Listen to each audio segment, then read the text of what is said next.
Good morning. It is the physics video lecture once again. Physics 2A video lecture 10. And I'm going to start reviewing a couple of problems, although this is several days old now. And then we're going to move into a new chapter and a new topic, force. So a lot of great stuff going on today. Let's see what we can do here. So as far as these problems go, one of them involved the range formula for a projectile. It'd be number 41, chapter 3. Let me write the range formula down. I had derived this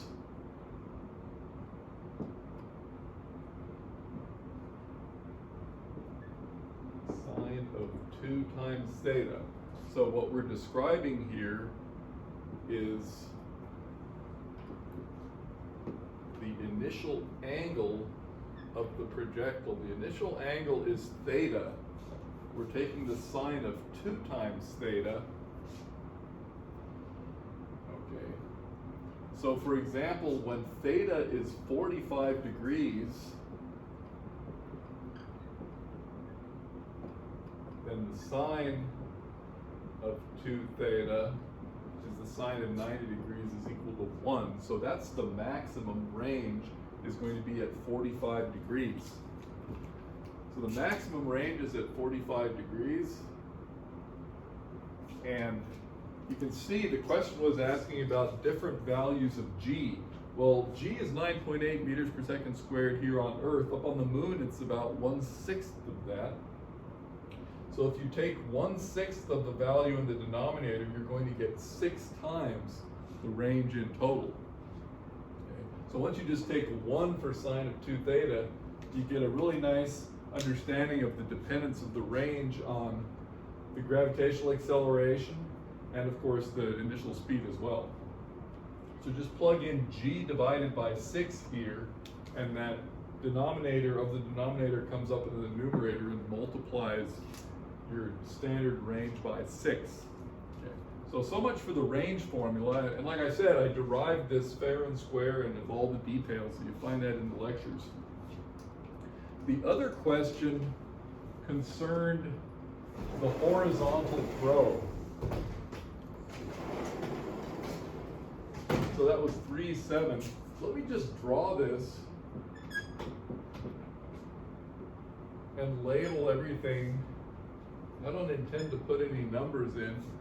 See, we had a height h, we had a v0 that's horizontal, and we know we're going to launch and land down here at D. Okay. So there's x and there's y, and we now have, from the kinematic equations, just write down the kinematic equations and you interpret them in x and y.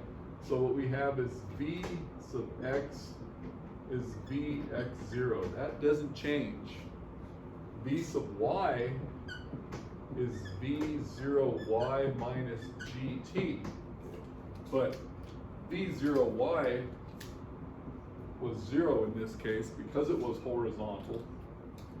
Then we have x is equal to v0x times t. Okay, by the way, this was that number that was given, as well as h. v0x times t, y is equal to h minus 1/2 g t squared. So from this equation, you can discover how long it takes for the ball, whatever it is, the rock, to hit the ground. From this equation right here, you plug 0 in, solve for t. Then you can plug that t in to find the distance d. And then the last question concerns the angle. So I'll draw this one red. When we strike the ground here, we're coming in at a certain angle. This one I've drawn pretty steep. That's theta degrees underneath the positive x-axis. Okay. So we would have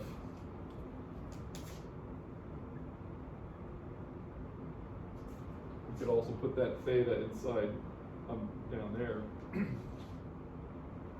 okay? These are complementary angles. Theta plus that little one is 90 degrees.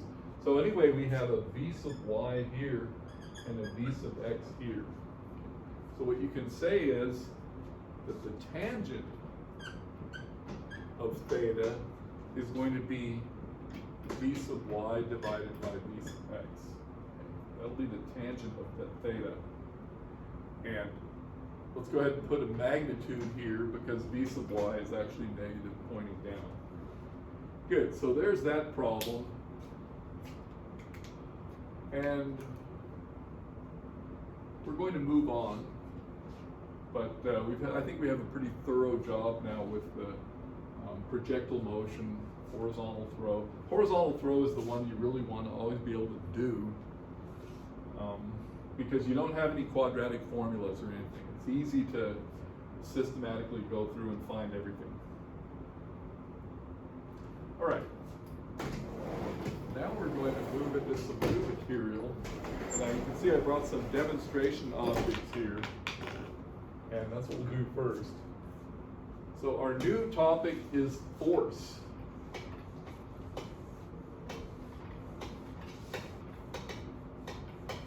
The chapter, you could say, is force and motion.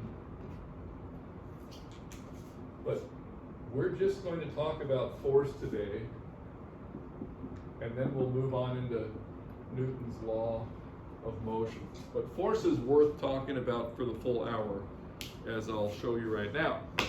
So what is a force? I brought some scales here, and this is a weight. Weight is a force, and you can drop it on the scale and measure how much that force is, about 10 newtons. And I can hang it from this scale, and it's also going to read about 10.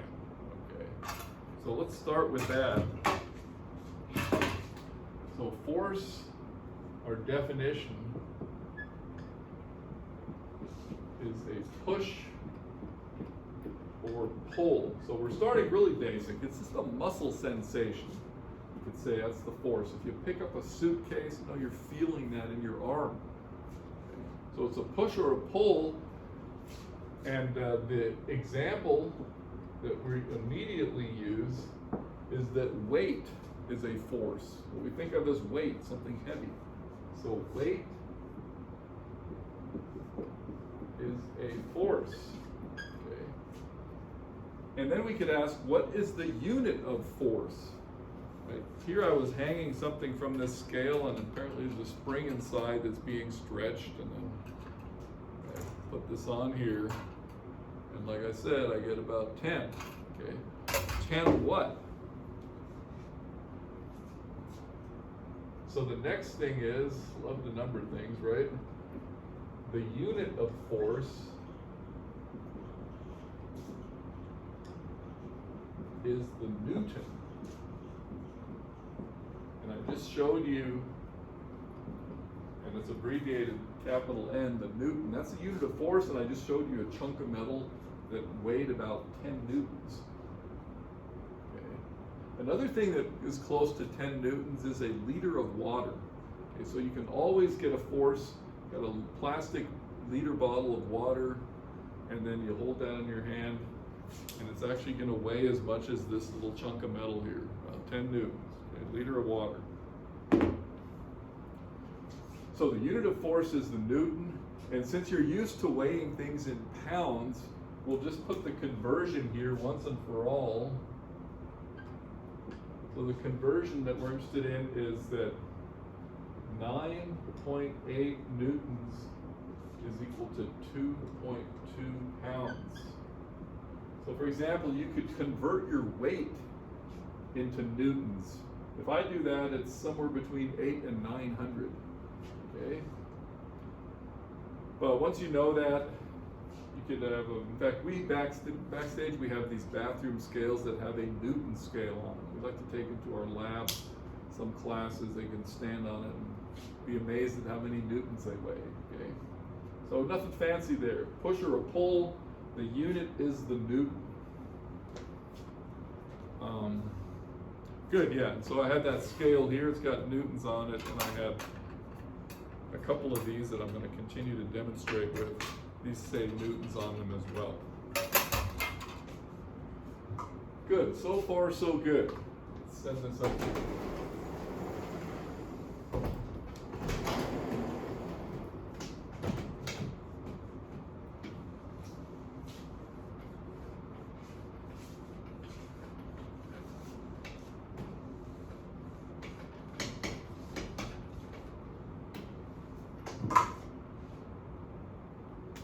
So now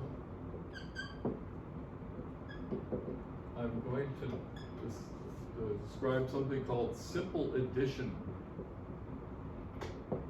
of forces. So simple addition of forces, the idea is that, let's see right here. Okay. We've got 10 here, we've got roughly 10 here. Put them both in at the same time, 20. Okay. So apparently they're adding like numbers. I can hang, whoops, careful there. I can hang 10 here and add another 10, and then this is also 20 newtons, okay? So that's pretty simple. The forces are adding like numbers. I'm going to write that down. I'm going to give you one more fun example. So simple addition of forces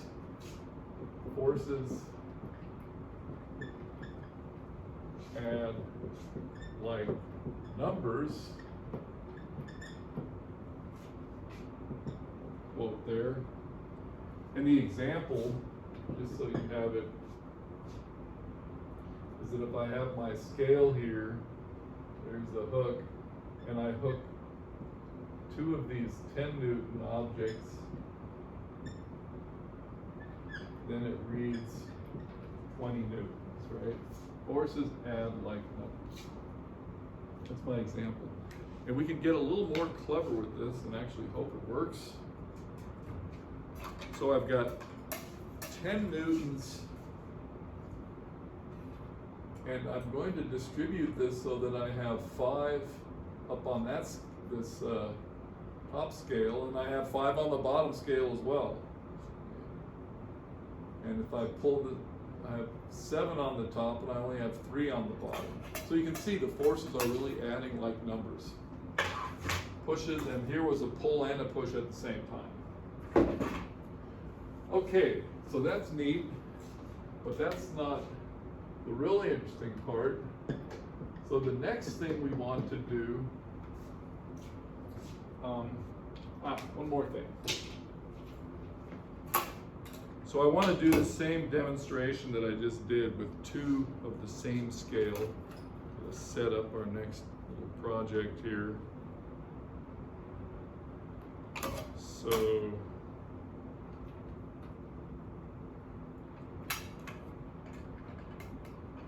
make sure everything works here. So these are my 10 newtons, and I can't even see this. But yeah, that's working reasonably well. So you can see again, we can have 5 and 5, 6 and 4. Forces are adding like numbers, okay? But this next question is the following. Suppose I hold my scales like this. So here's going to be the string, there's the hook of the scale. And I put my 10 Newton weight here once again. Question is, what is the scale reading going to be? Okay. Is it going to be 5 plus 5 equals 10, just like we had 10 plus 10 equals 20?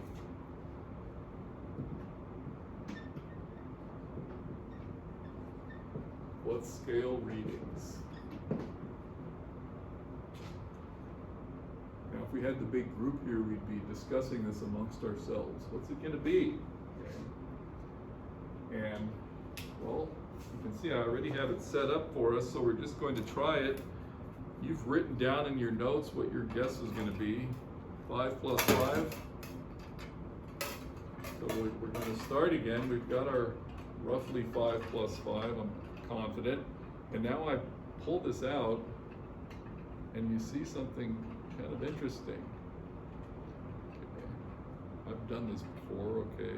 So it's probably reading, well, in fact I can feel that. It's more like 20 plus 20 now, 20 on each side. So I have 10 newtons in the middle, and I'm reading around 20 newtons on these scales here, okay? And you can see a tendency here. It's becoming less and less, and now it's 5 again, okay?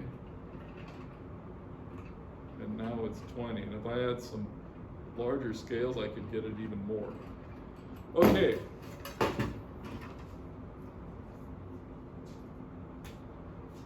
Question mark. Well, we just answered that. It was more like 20 plus 20. So the question is, how can 5 plus 5 equal 20? Or how can 20 plus 20 equal 10? Okay, and that is what I'm going to answer now. So this is the crucial demonstration. And let's just say we were reading 20 newtons on each side. There was certainly a time when I did show you that. So how does that work? Here's how it works. We're going to represent that 10 newtons by an arrow. In fact, I'm going to do this to scale. We'll see in a moment. So we're going to represent 10 newtons by an arrow of that length. Now we have the tensions along these strings here, which I'm going to color blue. Okay. These are the actual tensions that we measured. But what's actually, so we measured these tensions, 20 and 20. There's 5 and 5, and what's actually happening is this.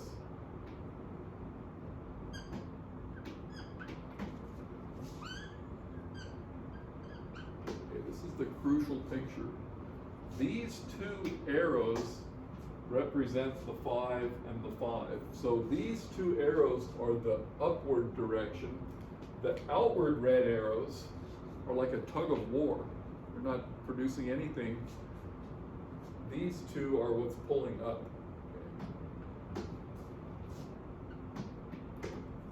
So here was my slogan, forces add like numbers. My new slogan over here is that forces add like arrows. So I'll number this 5 here. And we're going to call this vector addition of forces. Vector addition of forces. And the slogan here is that forces add like vectors, but vectors add like arrows. So we're going to start by saying forces add like arrows.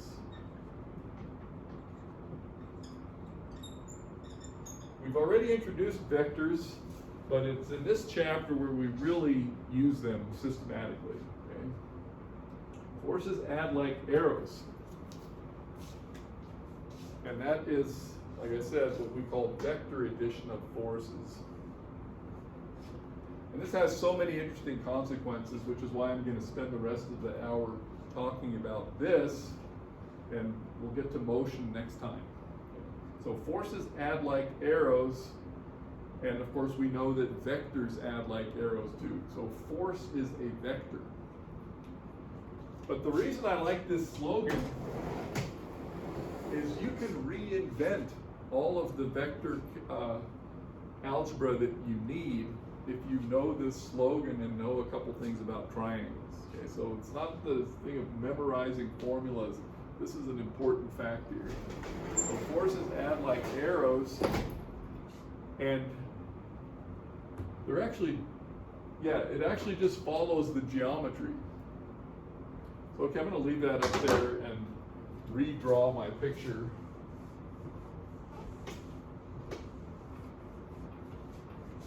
With a little more care, and then we'll be on our way. So forces, or force, is a vector. So it's a push or a pull, but it has a direction and a magnitude. Right, we already said push or a pull measured in newtons. Vector has direction and magnitude. And it can be decomposed, is what we call it. I'm just going to redraw this thing with a little more accuracy if I can. Because I want to make a point. I want to make a point about geometry. So once again, here is our 10 newtons.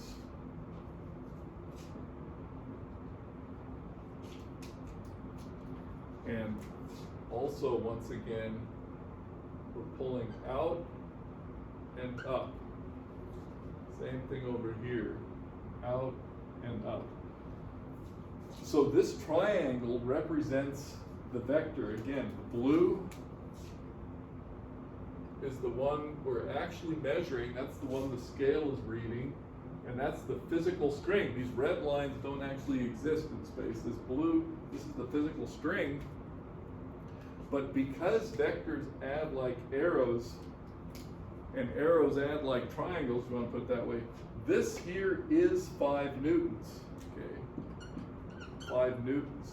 So just on pure geometry, if I take this length of 5 newtons and go over here, I get 5, 10, 15, 20, 21, or 22. So this would this angle would represent the 21, 22 Newton force, okay? And this will be, right, this being the hypotenuse is a little longer than this side here, which would be a couple newtons less.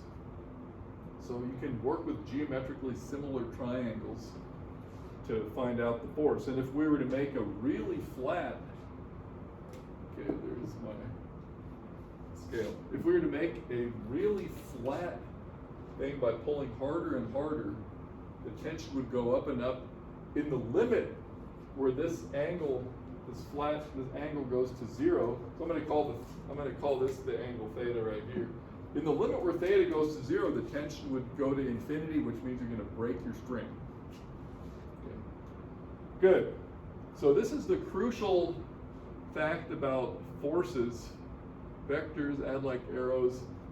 And I'll set up a couple of homework problems now, and I'll assign those in the book. I'll assign them later. Good, let's send this up. Well, actually, let's do the calculation. Let's do a calculation.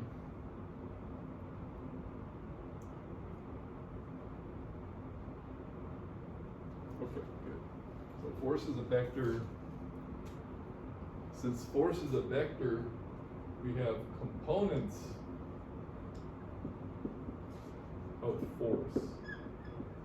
So the next thing is we're talking about components of force, and if we're in a standard coordinate system, we can say there's an x component and a y component. The way I've set this one up is clear.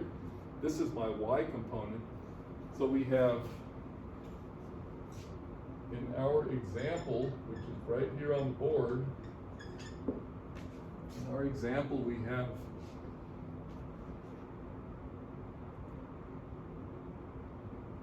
the x component of force and the y component of force. Let's go ahead and say that we have this force here, F. So we have Fx is equal to F times the cosine of theta, right? So this is Fx, and this is the Fy,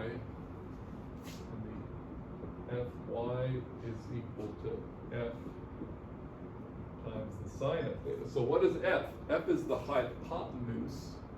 It's a tension. I'm going to start using the letter T for it as well, but right now F is the hypotenuse. Got Fx and Fy, F cosine theta, F sine theta.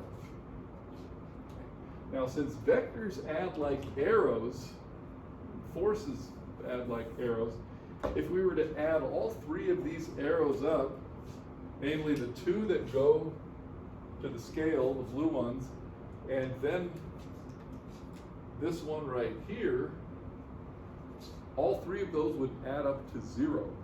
It would be a tug of war in 3 directions, and the reason they add up to 0 is because this intersection point isn't going anywhere, okay? It's fixed in place. Good, and I'm gonna assign a few homework problems that make use of that. Right now, I want to pursue this directional aspect of it a little bit more.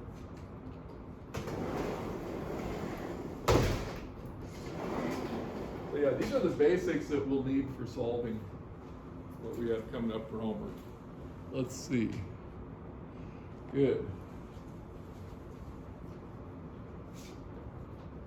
Okay, so I'm going to erase this.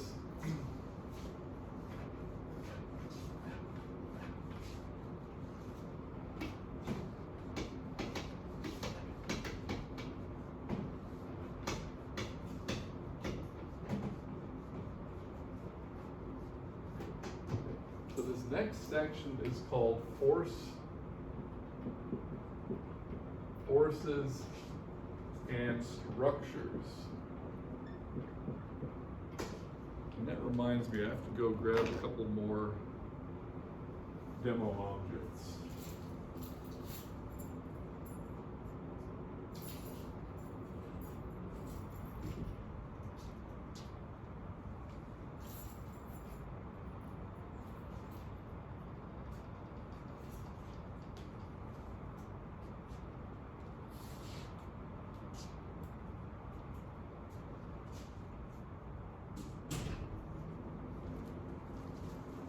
Okay, we've got what we need here. So forces and structures, these are, we call them architectural elements. And what I'm going to ask you to do is go online and find some nice images of what I'm about to draw. You can print them out and include them in your lecture notes. Okay. So, because I'm just going to sketch these very briefly. The first is called post and lintel. Okay. And the structure is that you have these 2 posts here, and you put the beam right across the top, and there's the ground, post and lintel. And Stonehenge, the famous Stonehenge, is an example of post and lintel. Now, what about the force analysis here? Well, there's the weight of this beam here across the top, and you'll notice I'm asserting that the weight acts right at the center there. That's a little bit ahead of our discussion, but I'll just mention it now. It's called the center of mass.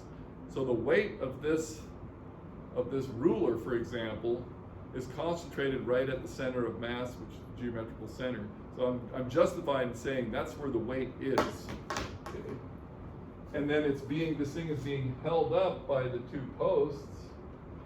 And if we wanted this to be geometrically correct, we'd make these vectors half of that one. So this vector would actually go down to here. Okay. If we're doing them to scale. So each of these is half the length of that. So you could say, well, the post and lintel is the simple addition of vectors, okay? Now the next one is the inversion of that picture up here. I'm just gonna call this the gable. And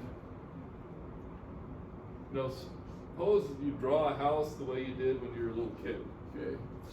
A house there, and there's a roof. Well, what we just learned is that there is an outward force. So these are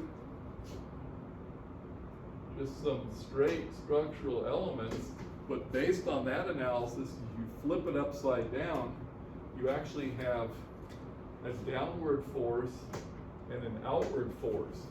And this time, and the same thing on the left, this time this outward force is going to want to push the wall apart unless you somehow tie the structure together.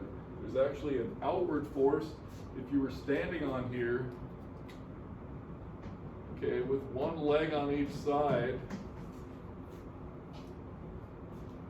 then you've got that downward force. Ignore the weight of the roof now. And you've got the two outward forces. So the tendency is to push these walls apart if you don't somehow tie them together. So again, this is just the inverse of that vector analysis that we did up here. Okay. So post and lintel gable, like I said, you can get nice pictures of these and print them out. The third element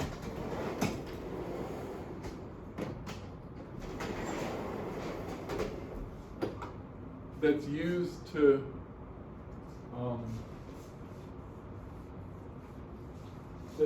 deal with the tendency of a roof to push outward.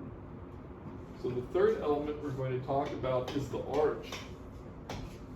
Specifically the Roman arch, we'll call it. It's based on a semicircle. So am I numbering things? Yes, indeed. So the Roman arch, and we'll do a semicircle and another one. Okay. And you have rocks, bricks, what have you. But most importantly, up at the top, you have what's called the keystone. I'm going to accentuate the keystone here. The keystone has a wedge shape. Okay, let's do this in red so we really see it. We have a wedge shape. The idea is this wedge cannot drop through without pushing things to the side. So the vector nature of force is seen here because of the wedge shape. The downward force, which is the weight, gravity, the downward force is converted into these sideways forces, and you want those forces to take it all the way to the ground. The thing about the Roman arch is it has a tendency to buckle. Okay? It could buckle somewhere around here, and the way to get around that is to make it really thick. Okay? So you've got your Roman arch, and you can definitely see the vector nature that we're talking about here. You also have the Gothic arch. If you look up the Gothic arch, you can find pictures of giant cathedrals where the walls are very steep. This is on end, and then there's an arch shape here. So the Gothic arch is pointed at the top instead of being based on a semicircle. You still have the problem of this outward thrust. Okay, you're trying to have a big vast hall up there, but there's a tendency for the walls to be pushed outward. And what you'll find here is that these walls will be buttressed by subsidiary, sometimes even tertiary arches. So here's the vocabulary. You've got your Gothic arch, and you have your flying buttress. So look this up and look up some images. These, if you find the right images, you'll see that the vector nature of force is most clearly shown here, because all of these outward forces are going along and trying to capture the walls from falling outward. Okay. You see, those aren't good enough pictures. You're going to have to look them up. You get some really nice pictures. But we've got a progression here. It's all vector nature.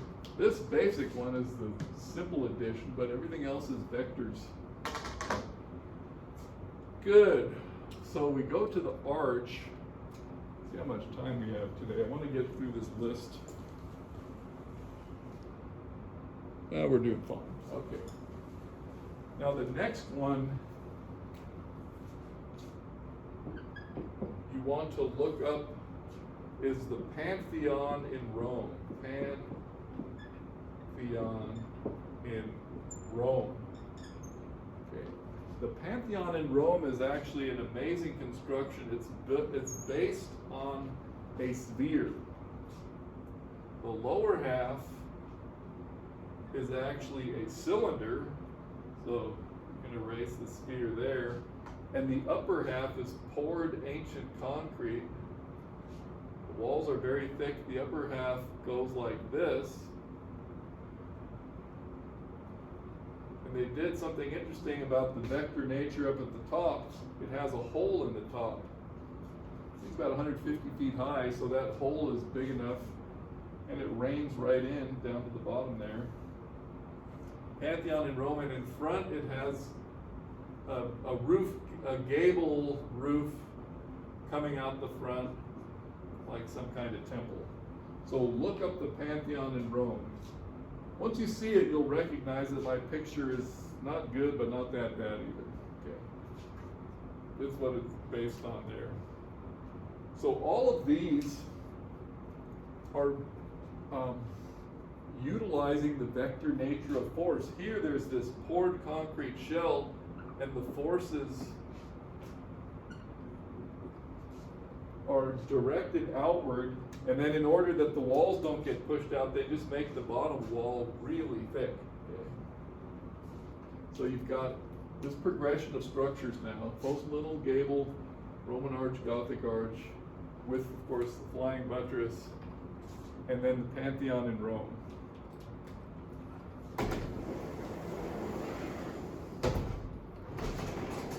Okay, now the last one that I want to, or is it the second to last one?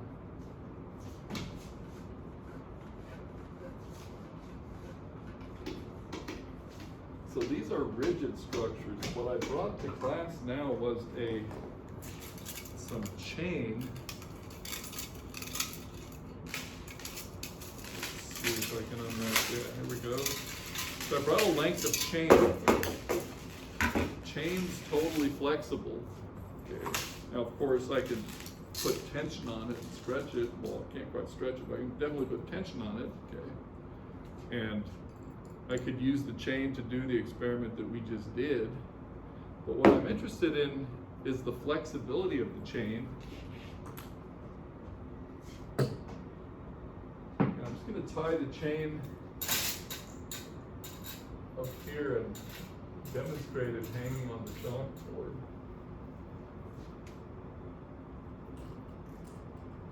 So the curve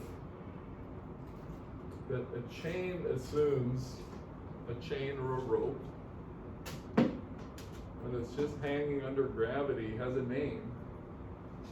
It's called the catenary.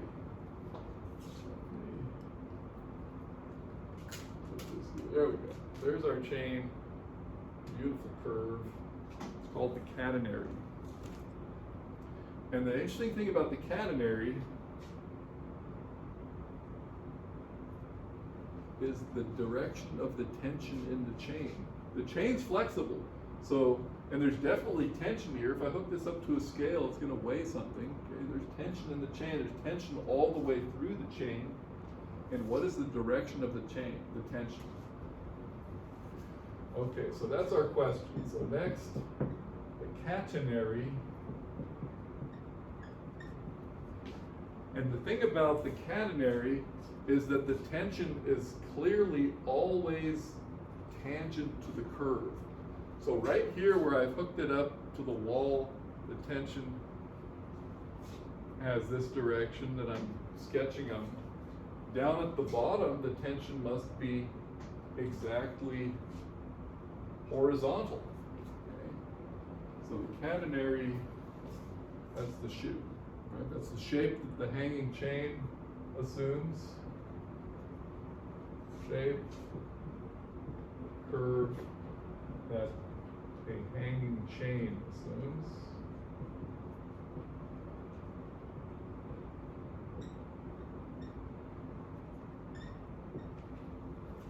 Takes on that shape, it's the catenary, okay?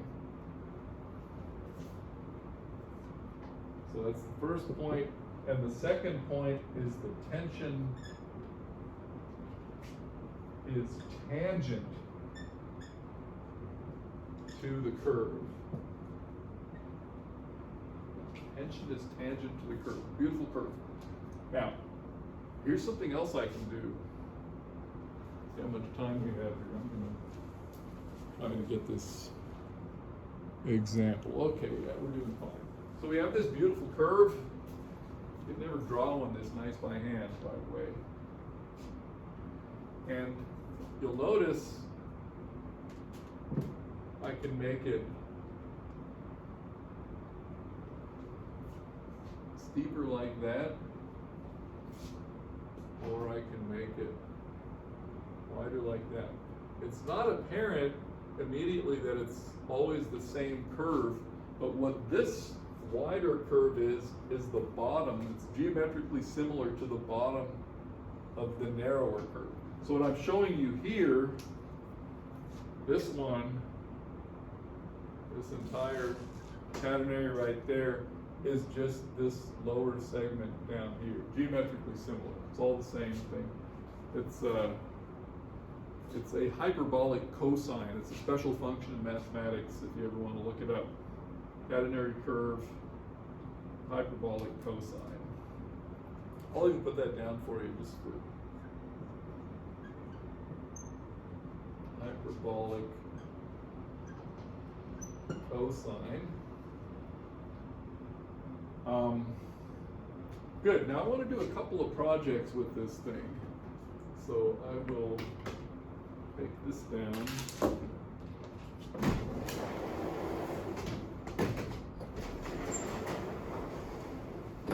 Send this up.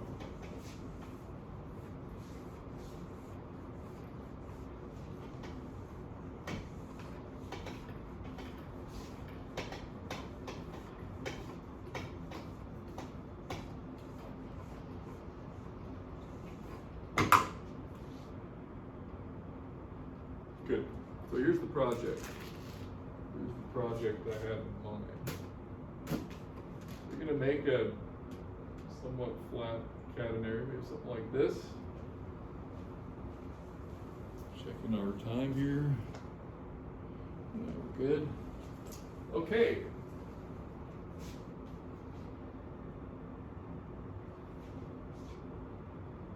So what I'm going to do is try to sketch in this curve. It's never perfect, right? But that's a particular catenary. What we're going to do here is look at a suspension bridge. We're numbering things. I forgot the number here, but this is something you also want to get an image of. So a suspension bridge would have these towers at the end. So, and what we know about vectors is it's going to be pulled in unless we extend this to the right and left like so. So how is this a bridge? There is a road here, a road that comes out like so, and the suspension aspect, use a different color, is that this road is suspended by a bunch of cables.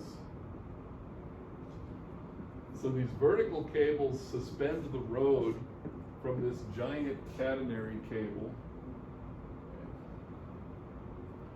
Same on this side, same on that side. And then you've got your river or bay inlet or what have you. You've got your water underneath there. Okay. So that's how a suspension bridge works. That's why the curve is always so beautiful on the suspension bridge, because it's a catenary curve. Good. The last